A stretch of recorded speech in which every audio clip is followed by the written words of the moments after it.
Hello. Mercedes is Mike, 12345 54321. All right, Kaylee's Mike, 12345 54321.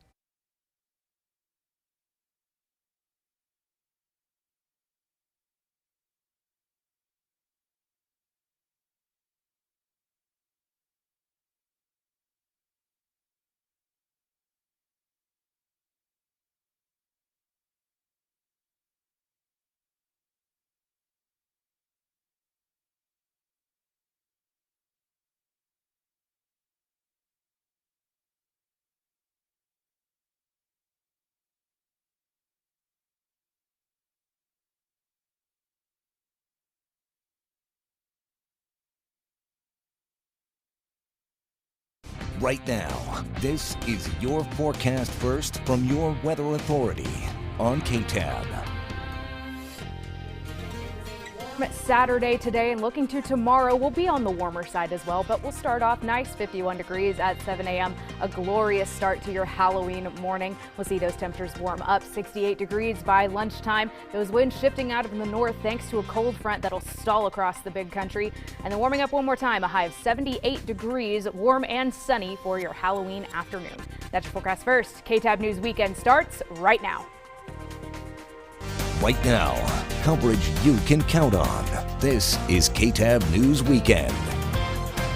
Good evening. Thank you for joining us tonight. I'm Mercedes Hernandez. Well, it is Halloween weekend, a time for lighthearted scares, but for two people in an airplane above Callahan County today, an unexpected fright came while they were in the air. That is our top story tonight. Around 3:15 to 3:30 this afternoon off County Road 250, that's about 5 miles outside of Eula, a pair in a small aircraft made an emergency landing in a field. We spoke to City of Abilene Transportation Director Don Green, who was checking on the scene. He says the plane encountered engine trouble, prompting the emergency landing. The plane was able to land with its landing gear down and no damage to the plane or injuries to the two occupants inside. The plane was only 2.5 miles away from the end of the runway at the Abilene Regional Airport. Green says per protocol, the FAA will look further into the emergency landing. Well, on Monday, the U.S. Supreme Court will hear arguments on the Texas law that bans almost all abortions, but the court will not be considering the issue of when states can ban an abortion. Instead, the High Court will focus on whether the Justice Department and abortion providers can sue Texas. KTAB's Monica Madden breaks down the questions facing the High Court and the possible implications of this decision. On Monday, the U.S. Supreme Court will weigh whether Texas's restrictive abortion law can stay in place while lower courts consider challenges. The Texas case will not focus on the difficult issue of when states can ban abortion. The Texas case will focus on a very narrow question, a procedural question. There are two key questions before the High Court. Does the United States have the right to sue Texas? And can Texas pass a law that effectively bans an otherwise constitutional right when it's up to private citizens, not the state, to enforce it? The United States government argued very forcefully that Texas is trying to frustrate judicial review. Texas argued, as it has before, that these are not proper suits, that the way to test the constitutionality of SB 8 is to actually perform the abortion and wait to be sued and see what the courts say there. Already, the law has had a ripple effect on abortion access in Texas. We estimate that the Texas Heartbeat Act saves between 50 to 100 lives every single day. Some fearing if the Supreme Court allows the law to stay in place, it will further limit abortion access and cause harm to women. Senate Bill 8 will only lead to more unsafe abortions. And if the court favors Texas, one civil rights attorney warns this decision will have implications on much more than abortion laws. Basically green-lighted legislatures across the country to write laws to do away with any constitutional protections they don't like. If California passes a law that's hard to enjoin but bans gun ownership, are we going to just allow that? Are we going to allow states to ban constitutionally protected activity for long chunks of time while lawsuits are proceeding? Monica Madden reporting. Thank you very much, Monica. The court is expected to make a decision by the end of November, and then on December 1st, justices are scheduled to take up the Mississippi abortion case, which is seen as a challenge to Roe v. Wade. Keeping our eye on Abilene now, it's now been 36 years since Dyess Air Force Base received the delivery of the first B-1 bomber. The B-1 has supported the U.S. and allied warfighters around the world since it's entered active service on June 29, 1985. And as for Dyess Air Force Base, it's always been what they call the first home of the B-1s. Members of the B-1 Bomber Association gathering this weekend celebrating this honor. Air Force veteran Clint Taylor says this event is more than just remembrance of their work and service to the country, but time for a family gathering. I couldn't ask to be part of a better community, and not just on the military side of it, but also the city of Abilene. You know, I'm married into Abilene. I love this place. You know, this is where our home is, and you couldn't ask for a better community. Taylor says more than 100 members of the B-1 Bomber Association have gathered for this weekend, believing coming together again is something they all need despite the pandemic. A medical team from Abilene is on their way to fulfill a mission this weekend. Those members taking part in a medical and church mission to help residents of 2 isolated villages over in Kenya. KTAB's Noah McKinney has a status report on the 17 members from Abilene on the medical mission trip sponsored by Abilene Central Presbyterian Church. We're going to be there 13 days. 4 of them are travel. 29 hours from Abilene to Nairobi. This will be Carolyn White's 3rd trip to Kenya. Put those tags on. COVID took this trip away last year, though she says memories of those they met while building apartments and classrooms in years past are still fresh on her mind. It was so enjoyable, meaningful, strong relationships were formed. Their crew of 7 includes doctors, translators, and volunteers. They'll be traveling to a remote part of Kenya, bringing medical care to the people of the Maasai tribe. So they speak Swahili, they teach in English, but the Maasai people have their own language. Though Carolyn knows not every aspect of the trip will seem foreign. Very dry land. It looks like West Texas. And with a long journey ahead, she says the hours and work are worth it to make a connection that spans the globe. I'm thrilled. I'm thrilled. I love the people. They're so kind, so gracious, and it's just great joy to be with a different culture, to learn from them, and they're always thrilled to see us. For BigCountryHomepage.com, I'm Noah McKinney. Thank you very much, Noah. While there, they will also be facing the water issues native to that part of Africa, an 8-hour walk for water that the women of the tribe make every 12 days to restock. Still to come here on KTAB News Weekend, the Halloween safety tips you need to know to keep your kiddos safe this spooky weekend. And giving the gift of life is always important, even on the Day of the Dead. A look back on Friday's Dia de los Muertos blood drive. What's going on, Kaylee? You know, it's Halloween weekend, and Yes. if you have some plans, maybe before heading out to go trick-or-treating, let's take a look at our pumpkin patch forecast. It's going to be warmer than we've seen a few days ago. It'll feel a little bit like today, but just a tad cooler. 51 degrees if you're heading out to the patch in the morning. Lovely sunny day to take some pictures, and we'll start to cool down as we head into the evening hours, but I'll have a full look at your forecast after the break. With coverage you can count on, Mercedes Hernandez and meteorologist Kaylee Thomas. This is KTAB News Weekend.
Right now, meteorologist Kaylee Thomas, your weather authority. Well, good evening. Let's take a look across the big country, looking at our current temperatures. I mentioned it was a bit of a warmer day, and we can see that 80s for most of us across the big country. 80 degrees right here in the Key City, 81 down in Coleman. Brownwood, you're also at 80 degrees, a little bit warmer as you head north of I-20, 86 degrees up in Aspermont. But let's take a look at our temperature forecast. As we can, like I said, a little bit warmer right now, but waking up tomorrow, it's looking like another glorious morning. Makes me sick. Hocus pocus, anybody? Halloween, happy Halloween. Anyway, back to your forecast here. We're going to start to see those temperatures get a little bit warmer, but cooler than we saw today, thanks to a stalled cold front heading its way here. But, you know, I think we're all worried about our Halloween forecast, our trick-or-treating forecast. Let's boogie here with our mummy. 76 degrees at 6 o'clock. If you're heading out the door to start that trick-or-treating, we'll cool off, and we will do so quickly thanks to those clear conditions, to mostly clear conditions. If you're still outside trick-or-treating at 10 o'clock, you may want to have a sweater or a jacket. It's going to be a little bit chilly in the mid 60s, but across the state of Texas right now, high pressure has dominated our weather pattern the last couple days, keeping those skies clear and quiet. Looking here at Max Live radar, same can be said. Absolutely nothing for us to keep an eye on for your Saturday. Now let's take a look at the latest drought monitor. This updated on Thursday, and we've seen that drought conditions have continued to deteriorate. We see that the severe drought has continued to spread north and northwest, and drought conditions have started to sink down past south of I-20, which we haven't seen them do here in the last couple weeks. So we're definitely in need for some rain, and we're not going to get any of that in the next 24 hours or so. Looking at Futurecast again, clear and quiet conditions for your Halloween. We'll start to see some spooky clouds crawl on in as we head into the later portions of your Sunday, but we do have a chance for some rain thanks to another cold front heading our way. This is our next weather maker. We can start to see rain as early as Tuesday afternoon and evening, but the bigger chance comes there on Wednesday. The heavier stuff does look to stay off to our east, out towards the Dallas-Fort Worth area, and it'll continue to move on, but hopefully we'll get some of that rain. Let's look here at our rain chances. Again, best chance for those downpours is going to be Wednesday at about a 50% chance. And then again, as that front moves off, cooler and drier air will filter in behind it, and we'll start to see that those conditions get a little bit drier and that rain head on out. But tonight, 51 degrees out in Abilene. Nice night and clear skies allowing us to cool down.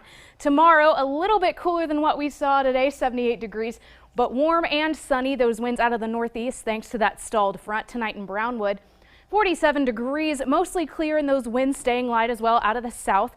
Tomorrow, you're going to be a little bit warmer, 82 degrees, warm and sunny. Those winds staying out of the south for you. That cold front doesn't quite make it down to you guys yet, but don't worry, you'll get it on that second cold front heading our way Tuesday and Wednesday.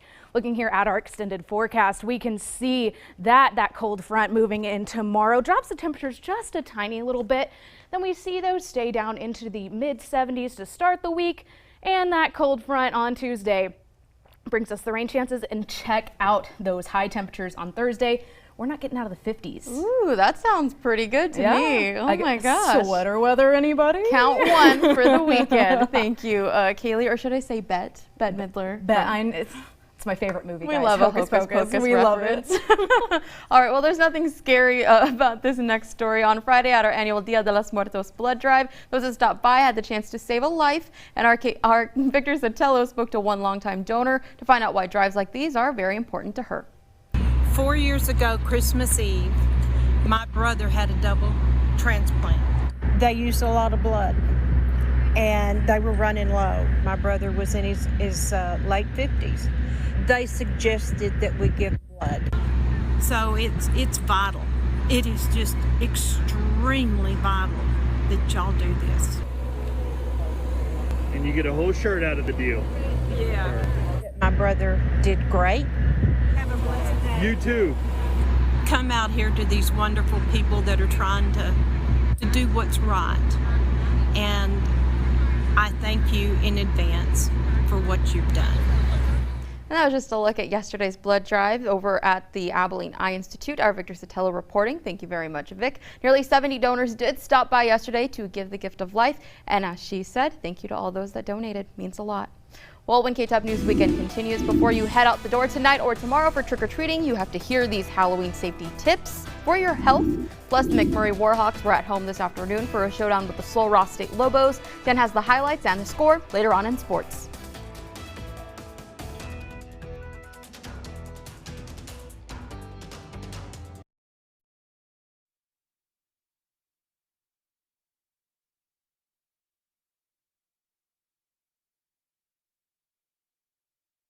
Six-year-old Talia Chang can't wait for Halloween.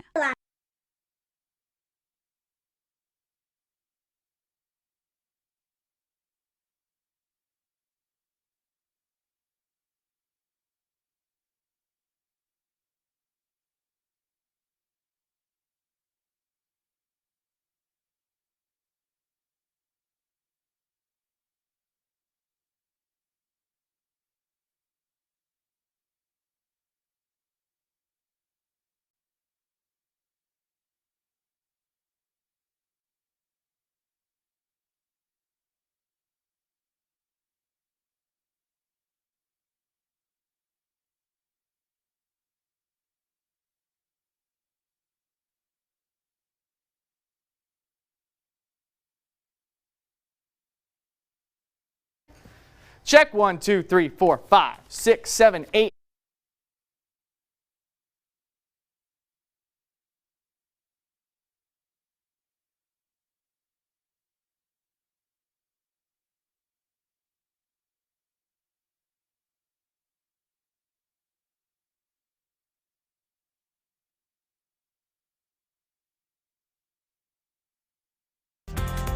KTAB News Weekend continues. Well, trick-or-treating is back, but health experts still want families to be COVID conscious. Naomi Ruckham explains how to have a fun but safe Halloween this year. 6-year-old Talia Chang can't wait for Halloween. Lots of Skittles and chocolate. But she knows her peacock costume will have a very important accessory. Our daughter will still wear a mask when she's trick-or-treating, and we will as well. Health officials say it's safe for children to enjoy Halloween this year if simple COVID precautions are in place. Dr. Mercedes Carnathon with Northwestern Medicine says everyone should mask up, especially if you welcome trick-or-treaters at the door. There's no way to predict the density of children who are going to come together, and there's no way to know which households they're approaching, whether or not those adults are vaccinated or unvaccinated.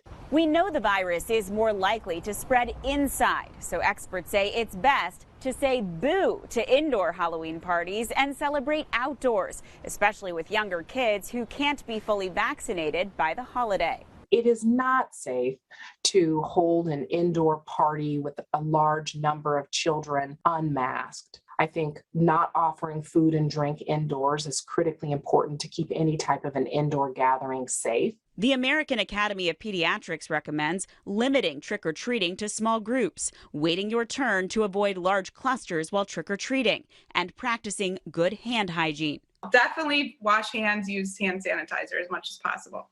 Like last year, Talia's family is keeping it safe with a table of treats in the driveway. And this little peacock knows what's best. I wear my mask to be safe, so it can be a sweet Halloween for everyone. Naomi Ruckham, CBS News, New York. Thank you, Naomi. The American Academy of Pediatrics also reminds that costume masks are not a substitute for a face covering to prevent the spread of coronavirus. Well, this Halloween weekend, he's wearing his game face. He's over in the BCH Sports Center. Dan Booth, what's going on? Well, thank you, Mercedes. I don't know if there is anything more serious than Halloween, but we'll see if we can top that next in sports. Coming up next on the program, all of the big country college football teams were in action this afternoon, including the Hardin Simmons Cowboys and the Howard Payne Yellow Jackets, who went head-to-head in Brownwood.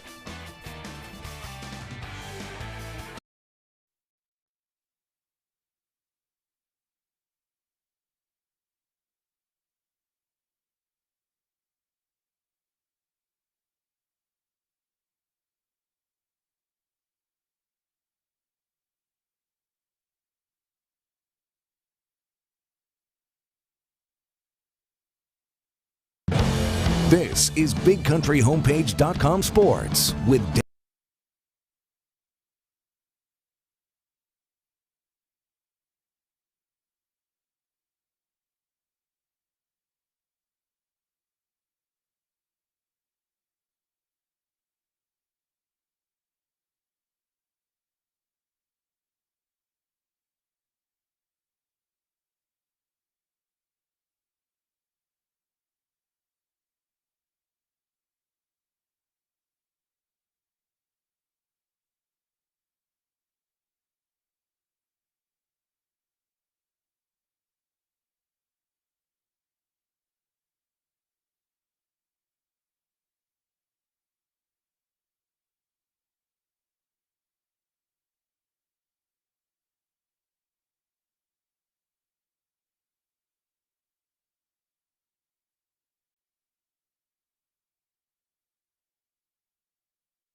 This is BigCountryHomepage.com Sports with Dan Booth.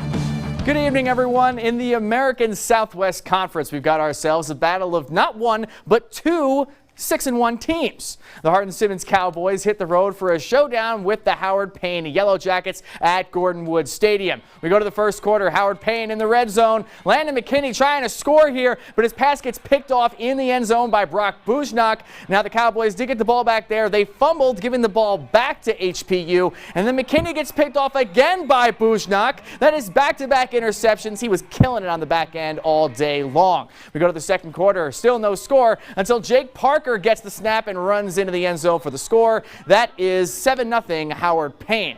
HSU looking to answer. Jonathan Castaneda gets the handoff. He is gone. He goes to the house for 6, and that tied the game at 7 at that point. But Hardin Simmons caught fire in the second half, and they ran away with the impressive win 28-7.